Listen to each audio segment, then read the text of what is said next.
to welcome to Jackie's Literary Corner. I am Jackie. So once again, I want to talk to you guys about classics.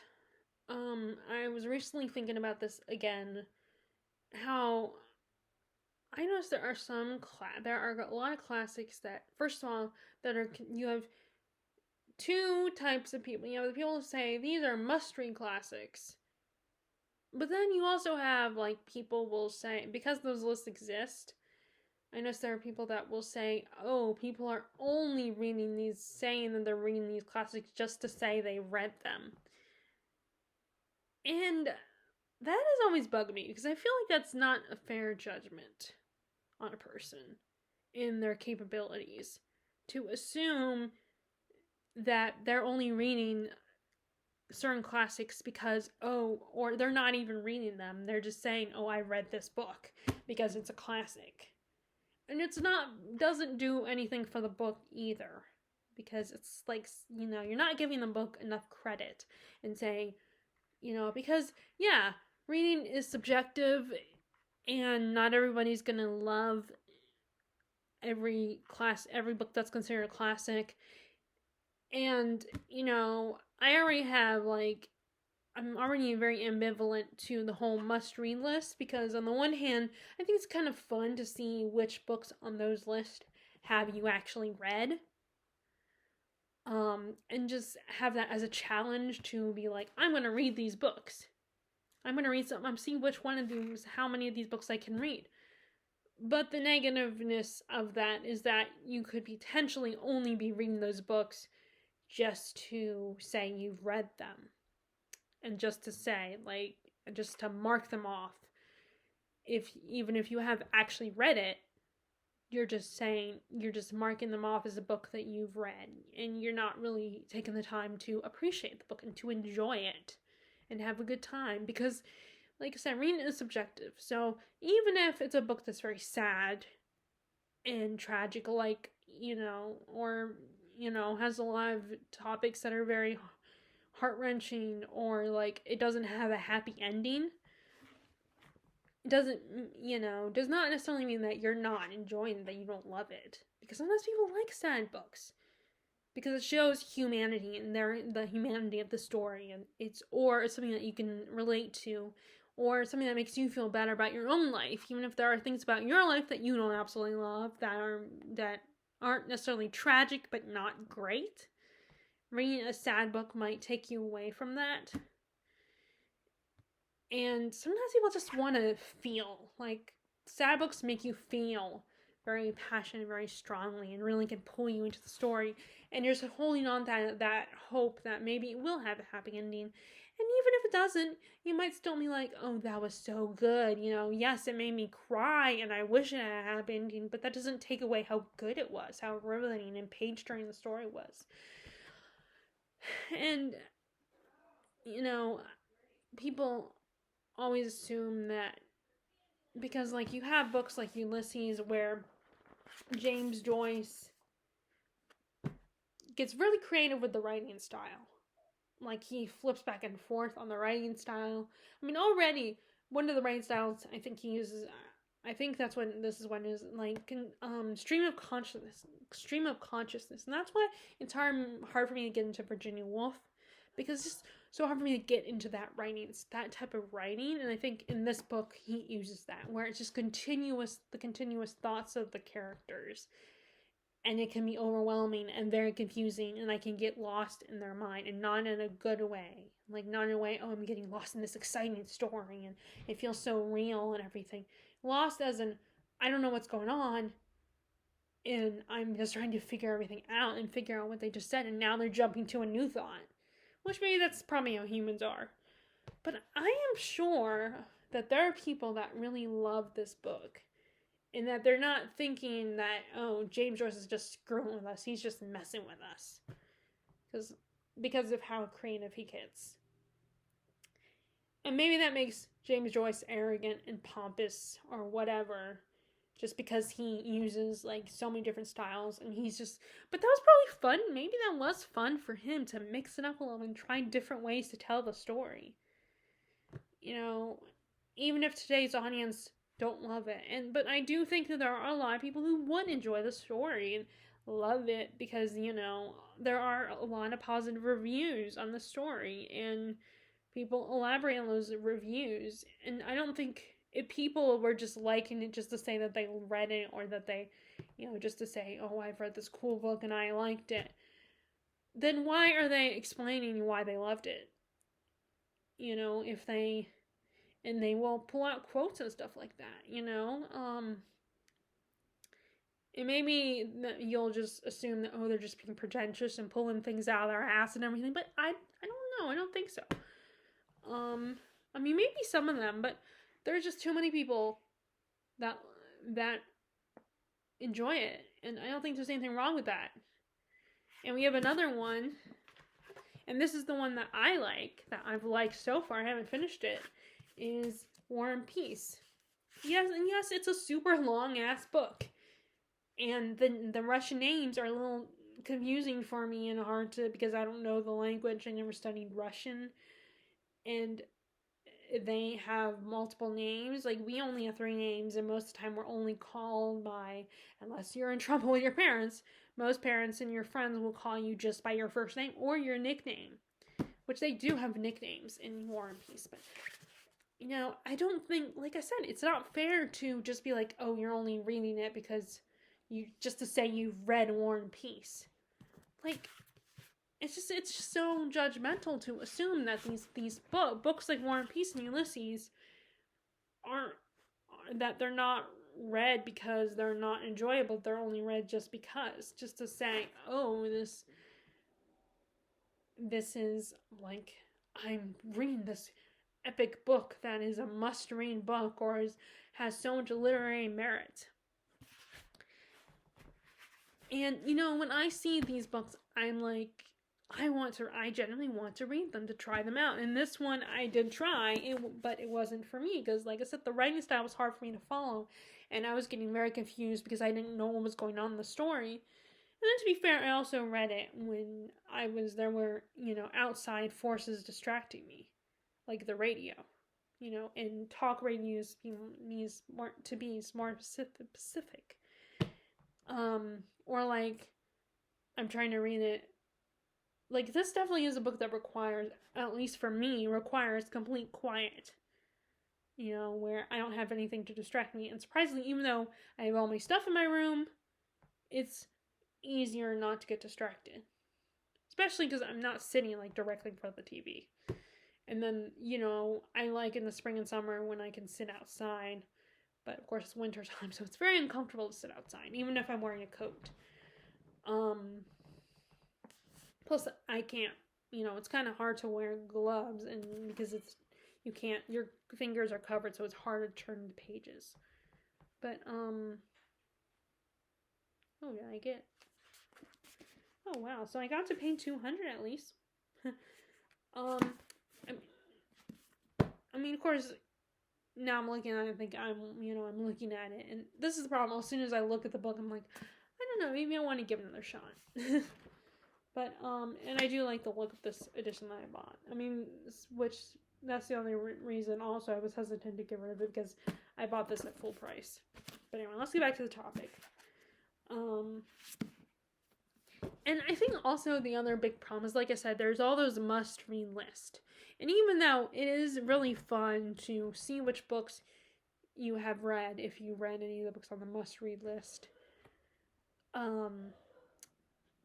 it's kind of fun to explore it and see, okay, you can say, I've read this one, and I've read this one, and then I read this one. And again, as I said, that could also seem like you're just checking them off as books that you've read. And not really appreciating the book. But then there's that, and there's also the fact that I feel like it can put pressure on you because it says must read. And not that you have to listen to that, it's only, and you could argue that it's just you putting pressure on yourself. But I feel like once people see that, they feel obligated. Not everybody does, of course, but I think other people, or maybe it's just me, feel obligated to read those books. I mean, there are books like on the must read list, or even Rory Gilmore reading list, that I'm probably never gonna read anyway. I know I'm never gonna read. Although there's an occasional one like Confederacy of Dunces. I wasn't sure. I didn't care about that, but then I started hearing what that book was about, and I was like, let me give this one a shot. Let me try it. So I bought it at full price at Books a Million. But I think there's expectations put on you to be like, feel like you have to read those books, which is not true. You don't have to read them, especially with the classic. You don't have to love every classic. Just because it's classic does not mean that it's, that you're gonna love it. Like I said, it's not above criticism. Just because like it's considered classic does not mean it's untouchable. Doesn't mean that you can't provide criticisms. And there's a lot of stuff written in older books where, there's two arguments that like, yeah, you might miss out a lot if you let these little differences of how people think prevent you from reading certain books, because they could still be good books, even if there are things in it that you feel like are not necessarily good ways to think.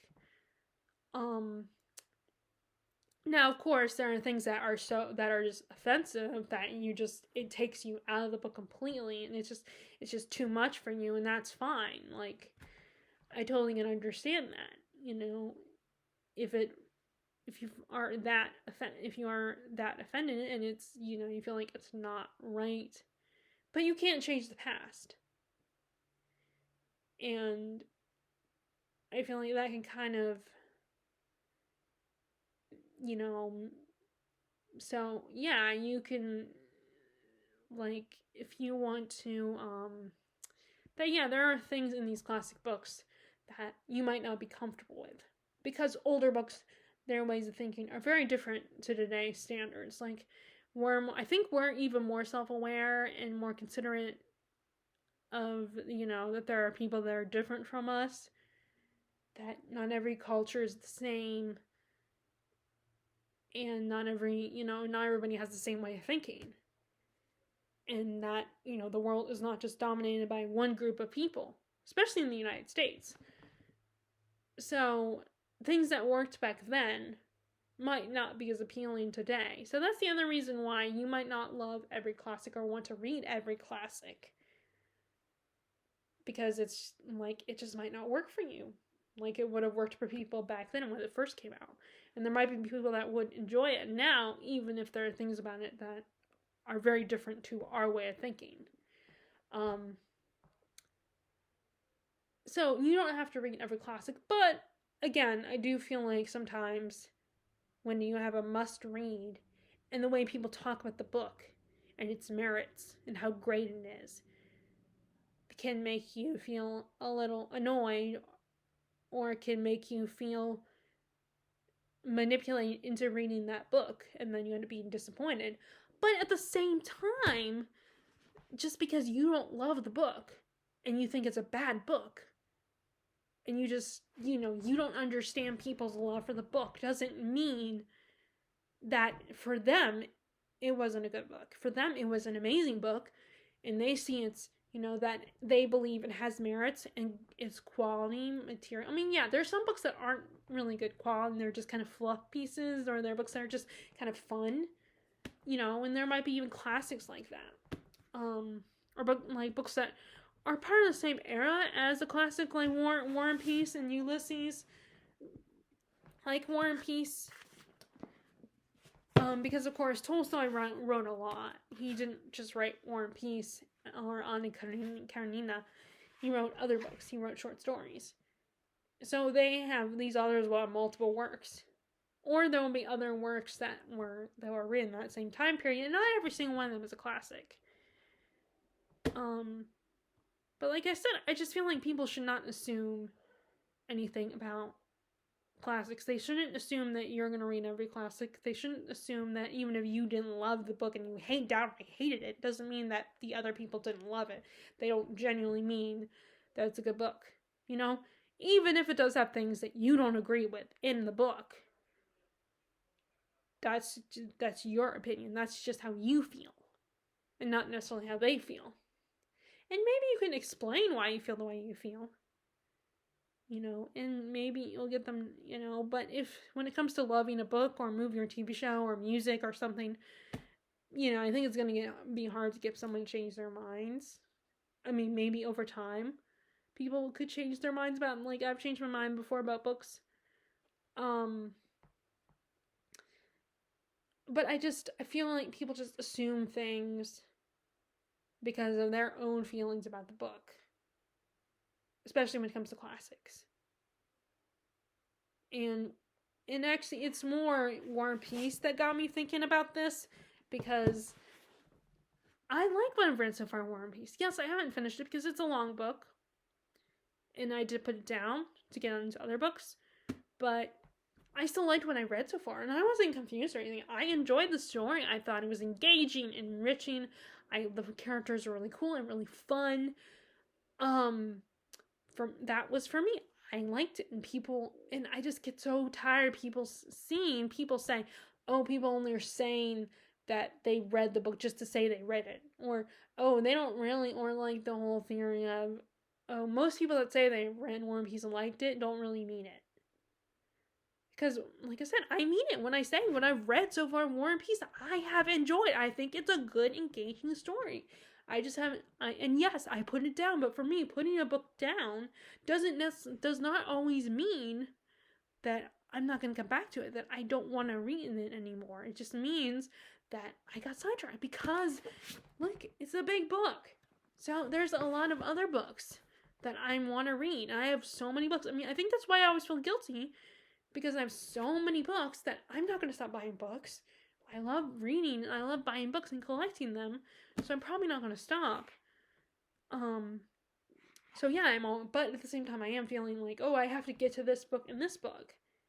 You know, so a book like this is very long. It will take me a long time. And that, of course, there are times, like, you know, it's debatable if it's worth the heaviness to bring this book with me if I travel and go visit family or go on a trip or something.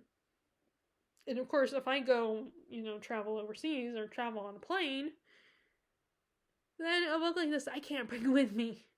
Unless it's maybe the only book I bring or something. Because it's a lot of weight. So that's the other thing. I you know, when I go traveling, I might not be able to bring this one with me, because I chose to get a cloth-bound edition of it. But, you know, it's just like, assuming, you know, it just bugs me when, like, the thing that got me thinking about this was, like I said, War and Peace, and how it bugs me that people just are saying, you know, just believe that the only reason that people are saying they read this book is just to say they read it. And if you don't like it, that's fine. If you generally just don't get the appeal of the book, for those that say they have read it and enjoyed the book, and that's fine. Like, if you don't like it, that's cool. I get that then you don't like it, but that does not mean you can assume, because we don't have a collective mind. The world does not, we don't have a hive mind, so it's not like we know every single person's thoughts on what they're reading. The only way you can know someone's thoughts is if they write a review, or if they tell you directly, or they do something like film a video where they're talking about it. Then that's that. You will know their thought, you know, what they thought about the book. But, you know, if they say they read that, you know, you gotta trust don't just, you know, because it's so long and because there's things about it that you just don't get. Like, you can't just safely assume that they're just saying that, even if you know, and I feel like it's unfair to look at the reviews and be like, you know, not believe their reviews. Is that's what you're doing? Like, do you not believe their reviews when they say they enjoy it and explain why they enjoy a book like War and Peace?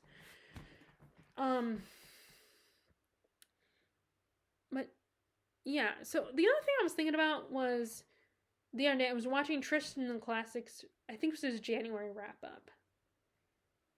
and he mentioned reading Tender is the Night by F. Scott Fitzgerald. And, as you guys know, I kind of stepped away from Fitzgerald because I read a lot of Fitzgerald and like a lot of his short stories, and they felt kind of repetitive. They were exploring a lot of the same things and the same type of characters, and I just didn't started not connecting with him anymore. He still has beautiful writing, although, he kind of, there's, there, although it seems like he kind of stole from Zelda sometimes. I mean, I don't know for sure if that's true, but that's the impression I get. And actually, I wouldn't be surprised if that is true. But then I think they sound like a very messy, dysfunctional couple, and neither one of them was a saint. But anyway, of course, I would know more if I had Zelda's biography and Fitzgerald biography, then I probably could know a little bit more. But anyway, what was I gonna say? Oh, so, and it just got me, and I commented on his video how it's so interesting that people talk about a book that's how brilliant a book is. Like, he was talking about how much he loved Tender's the Night.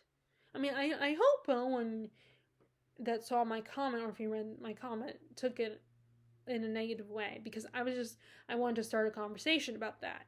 When I said, I wasn't trying to be mean or anything, I just was trying to, have a conversation about how, like, it's very interesting how people can have multiple feelings on a book. Like, not everybody universally loves a classic. And I was not, but then I know, it's hard to tell with the internet, with comments, and some people can misinterpret things. Or like, you can mean it not in a bad way, but then it can be taken in a bad way, or, and it's hard to tell with people's tones and everything, so I don't know, but like I said, I just wanted to start a conversation with Tristan from Tristan and the Classics about that, about the idea of what I'm talking about now, which is that, like I said at the beginning of this video, that how you feel about classics is subjective. How you feel about books in general is subjective. And it's just interesting. And then it kind of leads me to feeling very, like, confused and being like, because, he talks about how amazing Tender is the Night and how great it is, how much he loved it and everything. And I'm just like, whenever I was like, it's, okay. And the same thing with Catcher in the Rye, where I'm just like, oh, this, I feel bad for Holden Caulfield and everything, and it's still an okay book, but I didn't love it. And I do in the beginning when I first, for my first time rereading it after so many years, Holden Caulfield kind of got on my nerves, but then people made me feel bad because they were saying that Holden is experiencing depression and things, what happened with his brother and everything, his brother's death. And it made me feel bad, but I still feel the same way about Holden that I did last time. Like, I feel bad for the character. So it's just really interesting how people can, like, there are people that see how brilliant the book is and see things that you don't see about the book.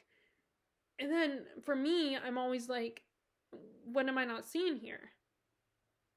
Like, how am I supposed to feel about this book? But then, it's my opinion, and it's, I shouldn't worry about other people trying to change my opinion. I mean, if they do, that's great. They'll probably be happy with that. If they're able to convince me to see the merits of that book, it's not necessarily a bad thing. If you do change your mind naturally of your own free will, like if you decide to consider their opinion and then we're like, well, actually, yeah, I see how good this is.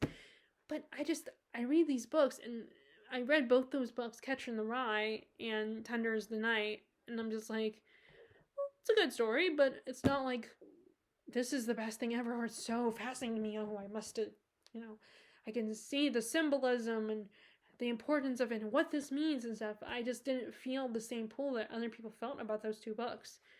Like, I didn't feel the desire to discuss them or anything. Like,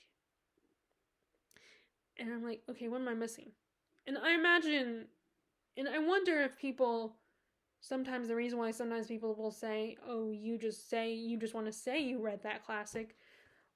again, I bring up War and Peace, because they don't understand why they don't like it, but all these people talk about how brilliant it is, and it's on a must-read list. Like, it's a book that they say, you have to read this before you die. And I imagine that people are frustrated because they don't see the appeal of it, and they don't see how great it is, or why, or let me rephrase that, they don't see why other people think it's so great and so brilliant, and they're just like, or they're just feeling like, okay, I can see why people might like this, but I don't, or they're more focused on other aspects of the plot that are just so overwhelming, or they just cannot stand. And it's just a very interesting thing to think. I just like, it's interesting to think about how, you can have so many feelings, and because of how you feel, you might, you just don't get why other people, and you might be like, just automatically, because you don't get it and you're so frustrated and annoyed, so you're just dismiss the book and are like, oh, people don't really like this book because it might make you feel better. Now, again, I might be wrong there. Because of course I shouldn't assume that about people, that maybe, but I mean, at the same time, I can't help but wonder about that, because if I like a book but someone really downright hates it, I'm just like, why? What? How could you hate this book? It's so great. And I think it's hard. Like, it's hard to be neutral about a book, or just to be like, I didn't love that book, but I can see why other people would think it's amazing and brilliant. I can see what it did. Like, it's hard to be objective, I think, especially when it comes to classics, because again, there's so many expectations, there's so many pressures about classics, and they are classics for a reason. I mean, they weren't just classics just because someone didn't just decide, oh, I like this book, and so I'm gonna make it. Well, in a way, maybe that is how that happened, but also I think there is a reason that they love the book, or they see its merits. And there are reasons why you have this list of books that are considered classics, because they do something and they impact society, and they talk about something that's important to society, and they have outlasted, which is why it's kind of hard to predict what books you think that we read today could be potential classics. I mean, I do like to think about it. Which books do I think that might stand the test of time and could be and are universally popular and will still be universally popular even when our generation is dead and gone, even if there's 100 years later,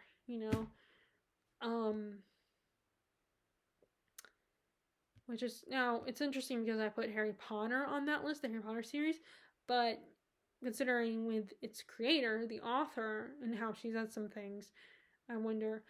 But at the same time, there are a lot of authors that will be controversial, that their books are still popular today, even though back then, them as an author, people didn't like their opinions and they caused trouble in society, that those books are still well read. So Harry Potter, despite its creator, despite its author, could still be a classic one day, could still have staying power.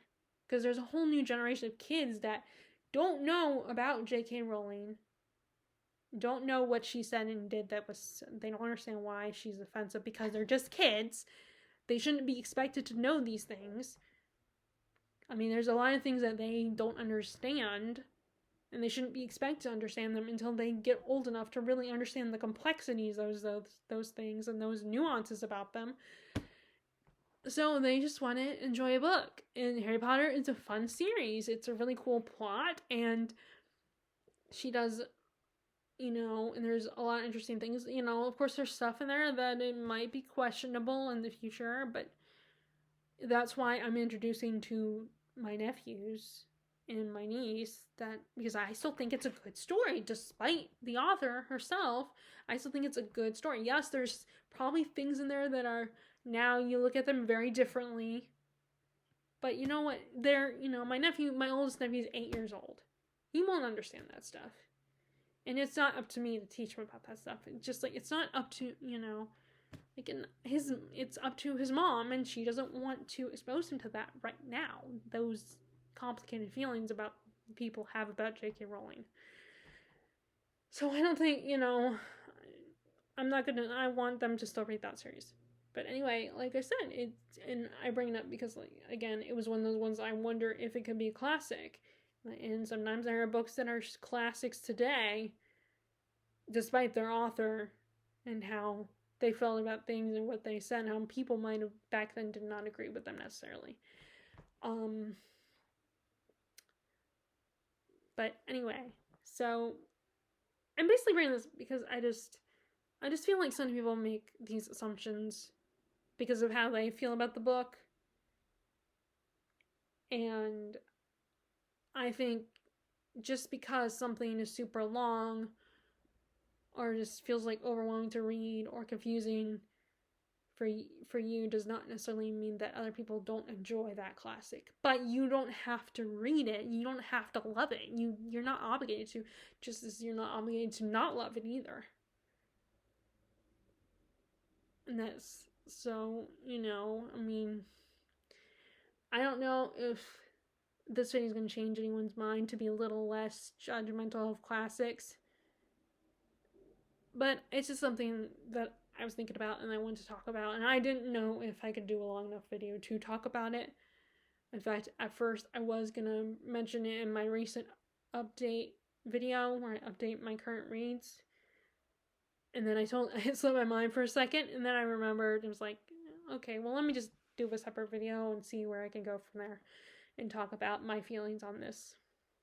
Because I wanted to make it last week. But I was like, can I really? I mean, have I already talked about this? Is it just too much or too boring or whatever? Like, so I wasn't sure, but I obviously have decided to make it. So, if you guys like this video, be sure to give it a thumbs up. Click subscribe if you haven't already. Click the bell notification button below if you want to be notified. And please hit subscribe if you are interested in watching more from my channel. And I will talk to you later. All right, bye.